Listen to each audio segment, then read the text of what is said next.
Hi, I'm Paul. Myself and Matthew are both professional tour guides in York.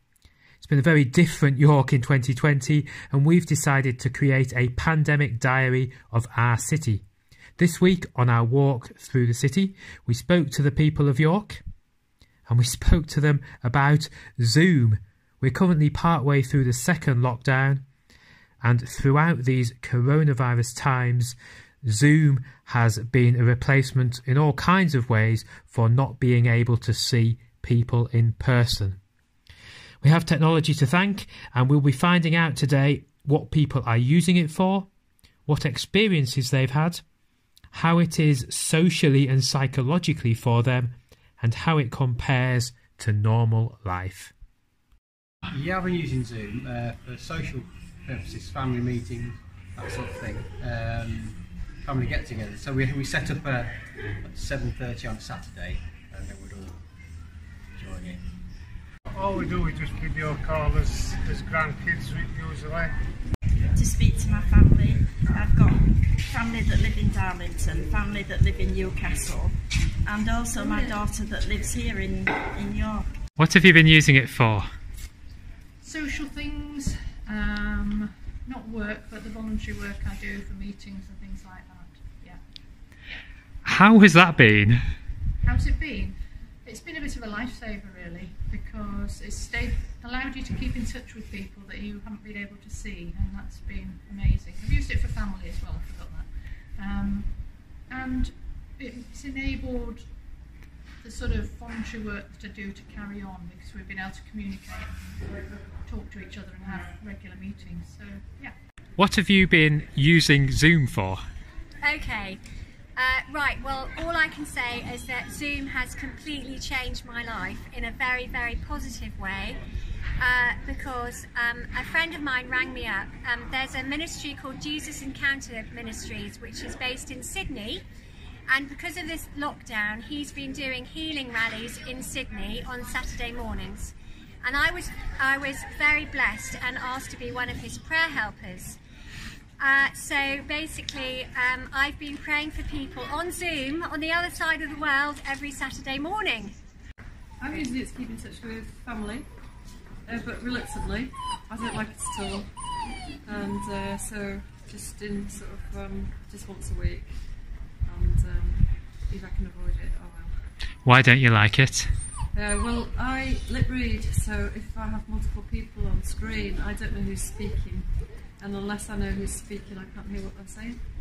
I don't like it because I can't keep up with them, because one's talking and then another one, so of course I much prefer to see them. Yeah, so we were supposed to be at the wedding in Switzerland, and the day before we found out that we would have to quarantine not only on coming back to the UK but on arrival there for 2 weeks, so we couldn't go. And but my niece, who'd already been there for 2 weeks, she filmed it from the back of the room where the wedding was taking place, and she filmed the whole thing so that family and friends that didn't make it could be there.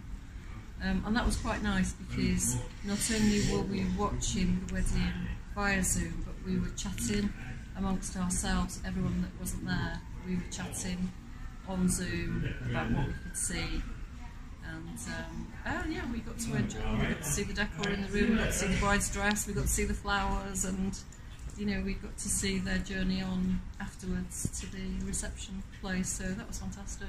I think it's been useful if you could establish relationships before going online. But once you've established them, just to get business done and just to stay in touch, it's been very useful. And I think some of the plus points are you haven't had to turn out in the evenings to go to meetings. So. Usually there's about 200 people attending from all over the world on Zoom. There are too many people for him to pray for, so the last 45 minutes to an hour is in breakout rooms of it. I'm one of his prayer helpers. It does have some drawbacks, yeah. It is possible, but you don't quite get to know people and get to know enough about them.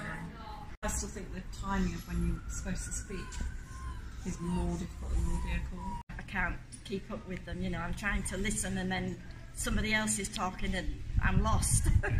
What do you think the skill is to being able to keep up? Do you think it's use it more. practice? Yes. Yeah. Yeah.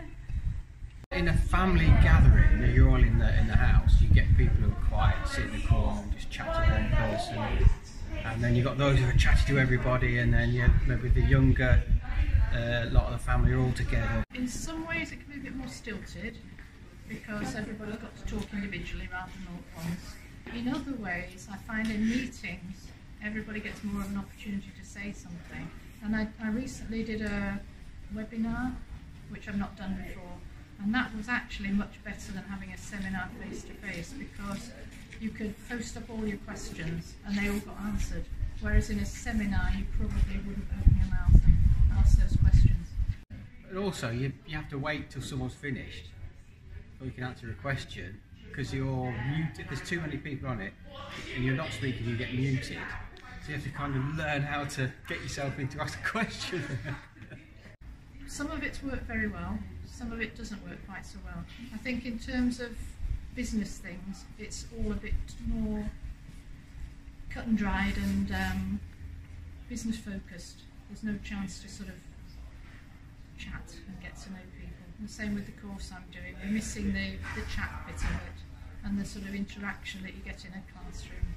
And the great thing about this is that you have come together with people the other side of the world to help people via Zoom. Yeah, it has changed my life. How do you feel about it compared to the ordinary way of getting family get-togethers? There's no comparison. How do you feel about it compared to meeting people in real life?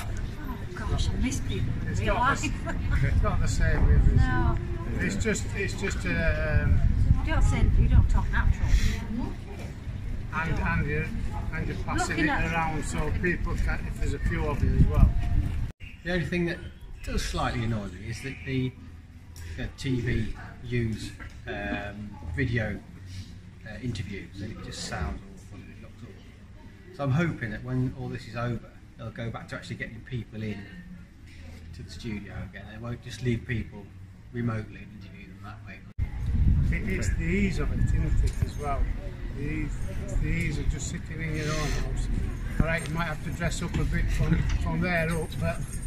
How do you think about the sort of psychological effects of using Zoom? Would you say that overall, because of the way you're using it, it's been positive, or are there some downsides to it? Interesting question. I think it's been positive. I think it's been a good thing, and I think my wife's parents, they're both in their early 80s, and they're taken to it really well. There's no problem, and I think it's been a good thing for them. It's quite false. People do it sat in the kitchens or sat in. It doesn't look the same. How about you, sir? Have you been using Zoom? I'm virtually computer useless. We cannot really understand the power of God, but if He has to, the Holy Spirit will heal through Zoom, because He's got to now, hasn't He, because of the lockdown.